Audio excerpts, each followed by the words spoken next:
Bonjour à toutes, bonjour à tous. Merci de nous avoir rejoints pour ces webinaires AFMEX 2026.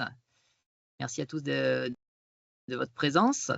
Écoutez, avec quelques minutes de retard, on est en train de rôder un peu dans l'arrière-boutique tout le bon fonctionnement de cet après-midi. Bon, tout ça pour votre plaisir. Donc, écoutez, je vais faire une brève introduction avec l'appui d'Olivier Mangenot, présent à mes côtés, de Terrinovia. Bonjour Olivier. Bonjour à tous. Donc oui, je vais assurer le déroulé avec Dorian. Monsieur Paradis, c'est à vous. Bon, alors, moi je vais vous présenter un petit système que je vais vous mettre tout de suite comme ça. Alors, ce que je vais vous présenter, c'est un petit système qui permet de faciliter le travail des gens qui font des mesures de pureté spécifiques. Donc, on a travaillé sur ce sujet avec la BOSEM, qui sont des gros producteurs de mesures et entre autres de pureté spécifique.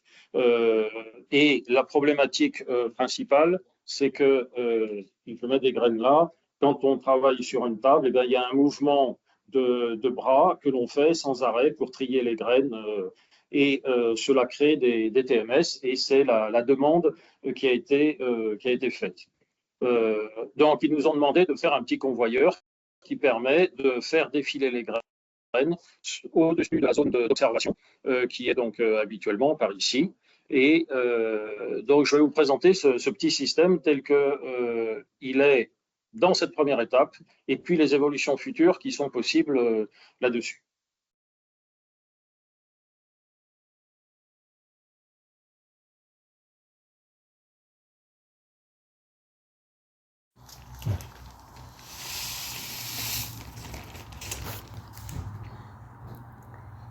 Donc on va mettre en avance, là, je baisse la vitesse qui est trop forte.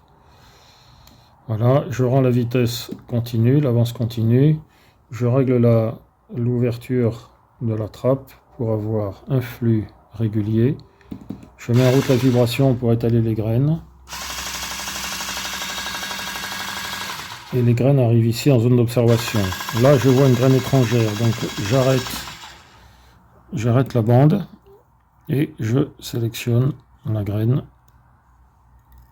que je mets là. Je vois que les autres sont bonnes, je reprends l'avance, je remets la vibration.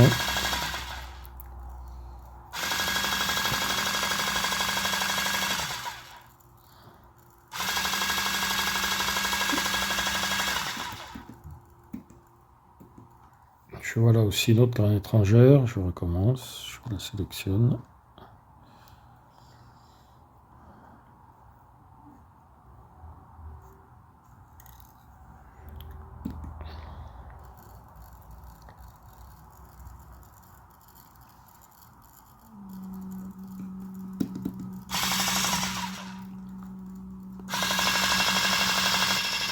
Donc il n'y a plus besoin de manipuler les 99% de graines qui sont bonnes, qui tombent directement dans le bac de réception. Voilà. Donc en fin de mesure, quand toutes les graines ont été contrôlées, elles tombent dans le bac de récupération principal qui est ici. Donc en fin de mesure, on peut ressortir le bac et retrouver les graines bonnes dans ce bac. Voilà. Ce bac possède d'ailleurs une petite lèvre qui permet de récupérer les graines qui seraient éventuellement collées sur la bande pour être sûr qu'elles se retrouvent bien dans le bac et qu'elles ne vont pas par-dessous la bande.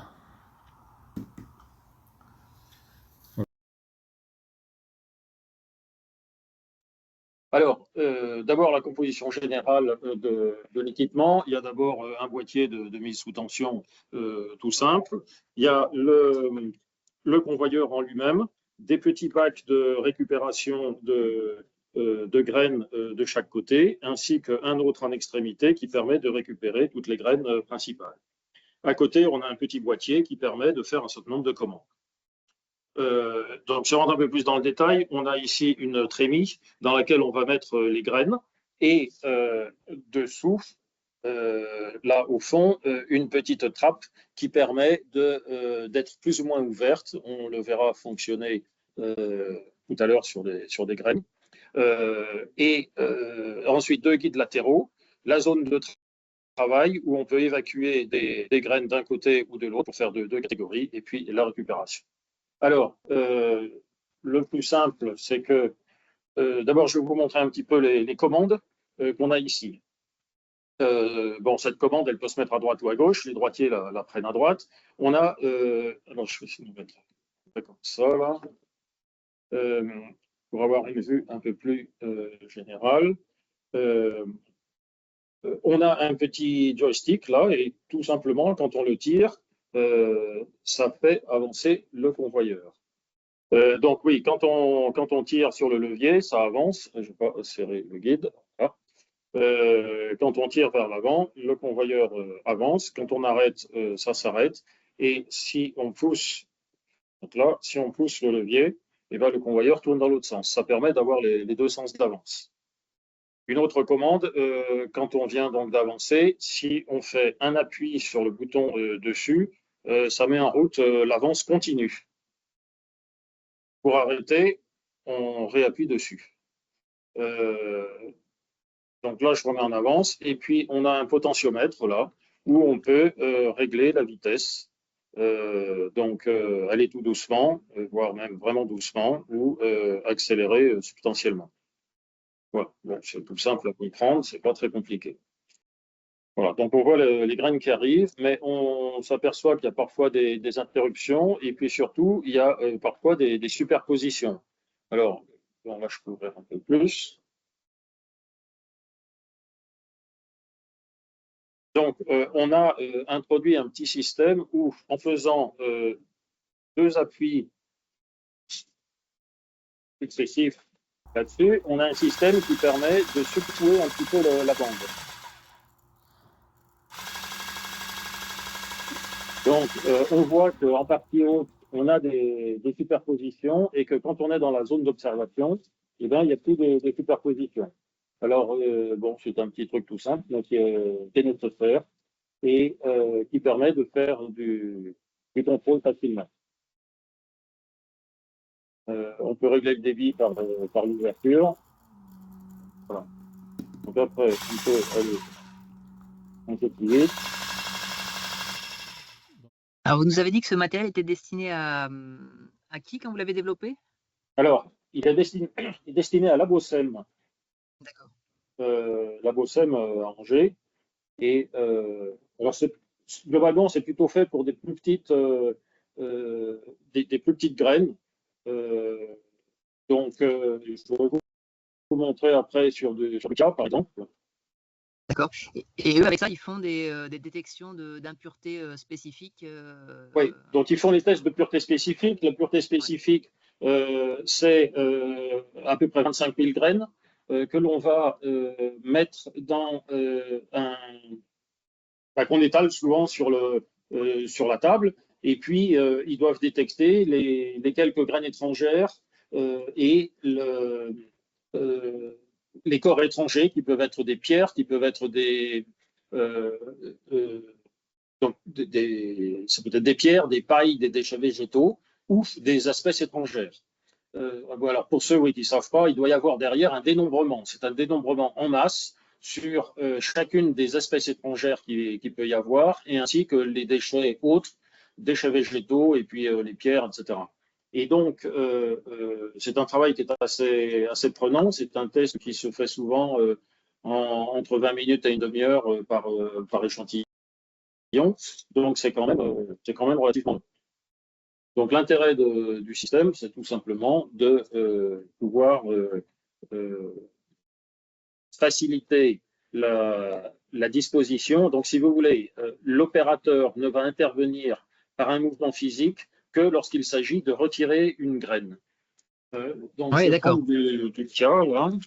Donc, le dispositif assure l'alimentation et l'arrivée régulière du flux, et l'opérateur, l'opératrice est là pour écarter manuellement. Il n'y a qu'un seul mouvement qui est fait pour écarter la semence qui a été présentée de manière étalée, homogène devant elle. Et voilà. Moi, j'entends derrière ça que ça veut dire qu'Optomachine était à l'écoute d'un souci, d'une identification d'une pénibilité de tâche, et que vous avez été sollicité pour réfléchir à comment baisser cette pénibilité. C'est ça que je voudrais savoir. Oui, c'est exactement ça. On s'était rencontrés, non pas à la FMEX, mais en Hollande avec Monsieur Walton. Et, bon, ça doit être moins bien que l'AFMEX, mais c'est bien quand même. C'est beaucoup moins bien parce que c'est un peu plus loin, mais enfin bon, c'est un endroit où il se passe quand même beaucoup de choses. Merci à vous, Monsieur Paradis. Et donc, oui, on avait discuté ce sujet-là. Donc, on est allé les voir, on est allé voir comment travaillaient les dames. Et puis, alors là, ce que vous voyez, c'est plus tout à fait un prototype. Il y a un point qui n'est pas encore tout à fait génial qu'on va améliorer, mais c'est un produit qui a déjà eu 4 reconceptions successives. Ouais, vous êtes dans la 4e itération Voilà. d'évolution, de correction, d'amélioration de point en point. Ah ouais, bah, c'est souvent là vous êtes dans du prototype, voire de la première pré-série. Donc oui, c'est des raisonnements Voilà. qu'on a régulièrement dans nos métiers, en effet. Ouais. Donc, en fait, il y a énormément de petits détails pour l'ergonomie, pour la hauteur des bras, des poignets, etc. Donc, il y a beaucoup de pièces qu'on a refait plusieurs fois pour bien répondre à leurs demandes. Donc, bon, là, je pense qu'on a vu à peu près le principal. Hein. Oui, très bien. Les questions, c'est là, vous voyez qu'on est sur un système avec une inspection visuelle dans cette zone. Où on a facilement accès avec la main pour pouvoir déplacer des graines à droite, à gauche, etc. Ou avec une pince, etc. Dans le volume global de l'ensemble est fait pour qu'on puisse ici insérer une loupe grossissante. Il y en a beaucoup qui travaillent avec des loupes grossissantes. On peut aussi y insérer une caméra vidéo qui permet de visualiser l'ensemble sur un grand écran qu'on pourrait mettre devant. Il y a des gens qui travaillent comme ça. J'ai vu pour faire du tri de grains chez Bayer, ils travaillent avec un grand écran. Ce que l'on peut faire dans le stade suivant, c'est de mettre du traitement d'image et une IA qui permet de faire de la reconnaissance. Donc, la reconnaissance qu'on pourra faire est de 2 types. La première, et qui est celle sur laquelle on travaillera dès qu'on aura un client qui sera intéressé pour avancer dans ce sujet-là, c'est faire la reconnaissance automatique de la population dominante. Bon, c'est des choses qu'on fait déjà sur d'autres machines, où on détecte bien entendu quelle est la population dominante et on aura appris un grand nombre de graines de cette population-là. Donc, l'IA saura les reconnaître. Et l'IA repérera tout ce qui n'est pas la population dominante.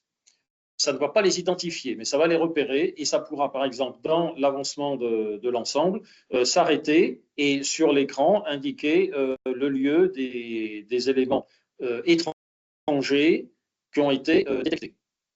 Donc là, c'est une aide à l'observation de l'opérateur. Ça lui demandera donc moins d'attention et moins d'exhaustivité de contrôle de toutes les graines, puisqu'il y a toute une partie du travail qui sera faite avec l'IA. Ça, c'est quelque chose on n'a pas encore fait de chiffrage, mais qui a un certain prix, qui peut tourner avec une machine d'un prix raisonnable. Et à mon avis, il y a des choses à faire dans ce domaine-là, parce que c'est toujours pareil, hein, on peut faire un truc super bien, mais si derrière on n'a pas de marché, ça sert à rien. Il faut que ce soit, il y a un retour sur investissement, évidemment. Donc, vous êtes tous confrontés à ce genre de questions, en effet. C'est adapter la machine, certes, mais adapter aux enjeux, aux coûts que le client ou que l'entreprise est prête à mettre là-dessus. Et là, si je comprends bien, vous avez voulu faire quelque chose d'abordable, avec le service rendu suffisant, sans partir dans de la surqualité et afin d'avoir une machine qui soit la plus abordable possible. C'est bien ça? Oui, c'est ça. Ça, si vous voulez, c'est le maillon de base qui est aux alentours de 10 000 €. Quoi. Ça ne va pas chercher bien loin. Hein. Ce n'est pas un truc bien sophistiqué. Ça fait gagner un petit peu de temps aux opérateurs. On ne l'a pas chiffré d'ailleurs. mais ça diminue beaucoup la fatigue et les TMS. Hein, de ce côté-là, ça répond vraiment à la demande.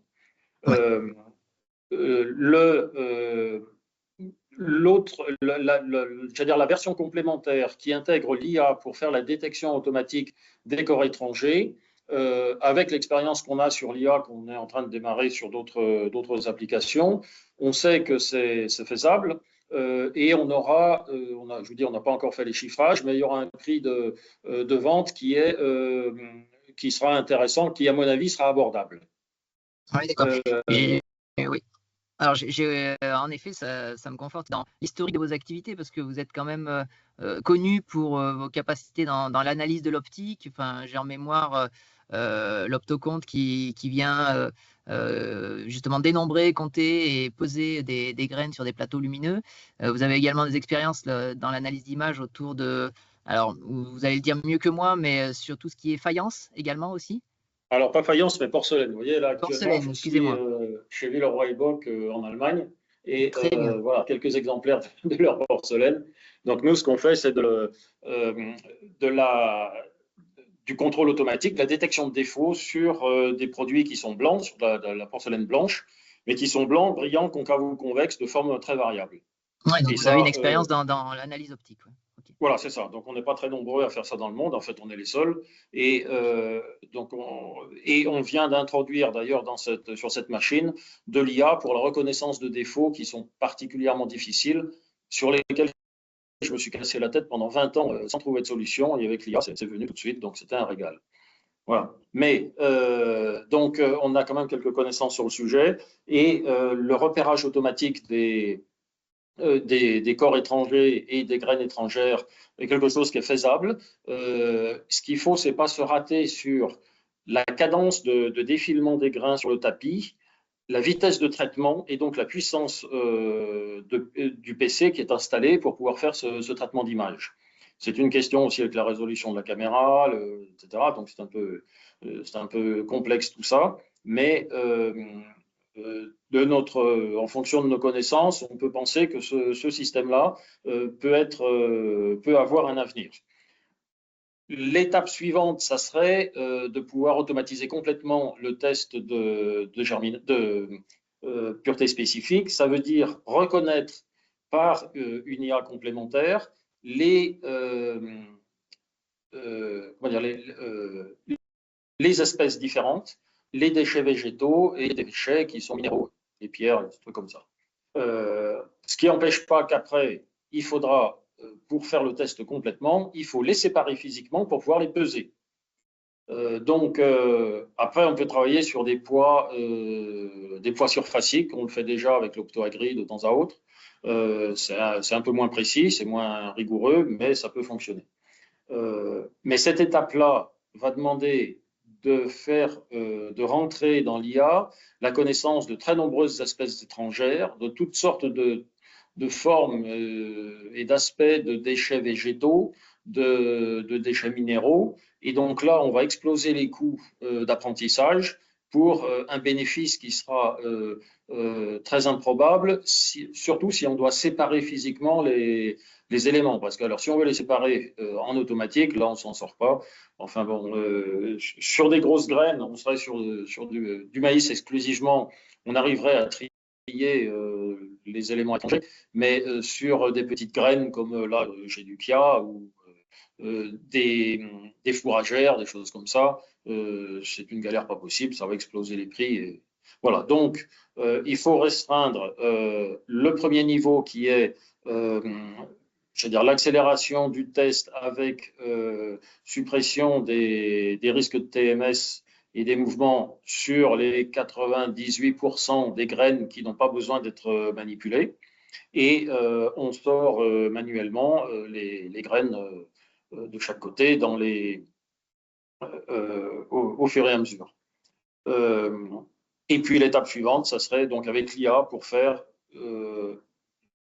et afficher sur écran ce qui a été détecté comme corps étranger ou graines étrangères.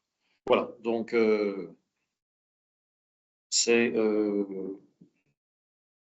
pour cette partie-là, elle n'est pas encore commencée, mais si un client partenaire est intéressé, ben, on est preneur pour avancer sur ce sujet. Très bien, bah, l'appel au peuple est entendu. Merci pour cette proposition-là. Si vous avez terminé, M. Paradis, je ne veux pas couper dans votre élan, mais on pourrait prendre quelques questions. Là, il nous reste 3-4 minutes. Si des personnes souhaitent ouvrir le micro et poser de vive voix les questions à M. François Paradis. Il n'y a rien dans le chat. D'accord. Moi, je vais en profiter. Est-ce que vous avez parlé d'ergonomie, enfin de modification de pièces au fur et à mesure?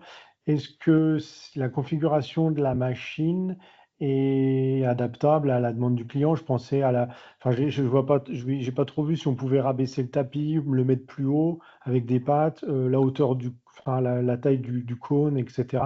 Tout ça, c'est des choses qui pourront être adaptées sur des commandes. Alors, pour ce qui concerne la hauteur du tapis, vous mettez le doigt sur un point qui est important.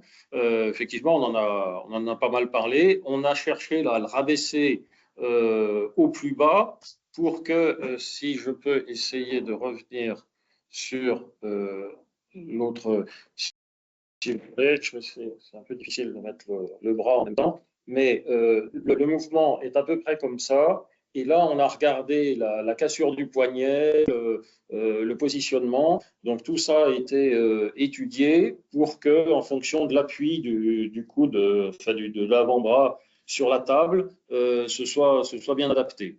Ok, Si ouais, on bah, veut. c'était à ça que je pensais, oui. Pardon? Je vous dis, c'était tout à fait à ça, à cette hauteur Oui. de tapis par rapport à la main de l'opérateur, quoi. D'ailleurs, si je vous détaille un petit peu le petit bac, là, je peux vous le montrer comme ça. Vous voyez, il a une forme qui fait que ça récupère très bas. On a une hauteur là, qui est relativement faible. C'est justement pour que la descente ici arrive relativement proche de la table et qu'on puisse mettre le bac. Donc tout ça a été étudié pour que ce soit pas trop haut, que ça puisse avoir la contenance adaptée. Et ouais, donc des bacs comme ça, on en a fait 3-4. Là, celui-là, là, devant, il a une particularité, c'est que cette partie-là va frotter légèrement sous le convoyeur pour décoller les graines qui pourraient rester collées sur la bande. Hein, donc tout ça est étudié. Et puis, je ne sais pas si on le voit là, mais on a là-dessous peut-être ici. Ouais, on les voit, les pieds réglables. Vous voyez, on a des pieds, donc d'une part qui sont réglables, mais surtout là, on a des ventouses qui permettent de le coller sur le revêtement du bureau. Mais si on veut le surélever, il n'y a pas de difficulté pour le surélever. En revanche, le rabaisser, on l'a mis à peu près au maximum de ce qui est possible. Très bien. Très bien. De même, bon, la trémie, on a fait une contenance qui correspond à quelque chose qui est, on va dire, 90% du besoin. Tac. J'essaie de mettre comme il faut. Voilà. On peut très bien faire une trémie un peu plus grosse. On fait ça en impression 3D, donc on peut les faire plus gros s'il y avait besoin. Voilà. Bah, écoutez, c'est parfait. C'est parfait. Merci pour les compléments. Ouais. Merci. On se permet de prendre une question s'il y a des questions qui ont émergé pendant nos discussions. N'hésitez pas à prendre la parole. Et si ce n'est pas le cas, bah écoutez, Monsieur Paradis, merci pour votre intervention, merci pour votre présence pour Optomachine. Et puis merci d'avoir pris le temps, malgré vos déplacements, notamment en Allemagne. Oui, c'est toujours un peu délicat, mais enfin, vous voyez, ça finit par fonctionner, cette technologie. Ouais, oui. Eh bien, écoutez, on vous remercie pour votre présentation très pratico-pratique et pour cet outil qui est une nouveauté que voilà, je n'avais pas eu l'occasion de croiser dans mon parcours et que je pense que c'est la même chose pour nos auditeurs. Très bien. Voilà, c'est tout neuf, hein, donc vous voyez, vous avez la primeur de la présentation, c'est effectivement la première présentation que l'on fait de l'équipement. Donc voilà, c'est tout récent. Écoutez, on vous remercie à nouveau. Merci François, merci à vous. Merci à tous. Au revoir. Bon après-midi. Merci.